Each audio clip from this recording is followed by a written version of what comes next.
পুদিনা পাতা গাছ।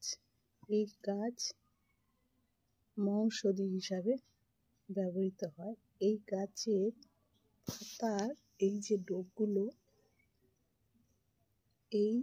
ডগগুলো কেটে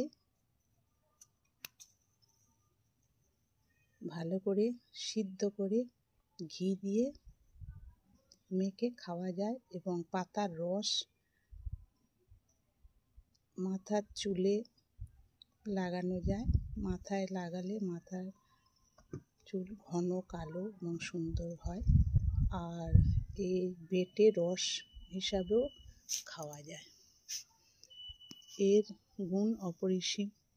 সেই জন্য বন্ধুরা, এই গাছ তোমরা কিন্তু লাগাতে পারো, খুবই ভালো হবে। আর এর একটা সুন্দর সেন্ট বার হয়।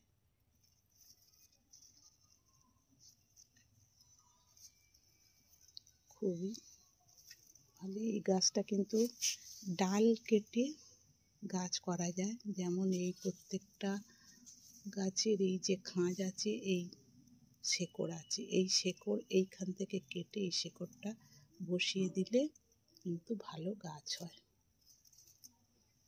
ডাল কাটার মাধ্যমে এ বংশ বিস্তার করতে পারে। একটা ডাল যদি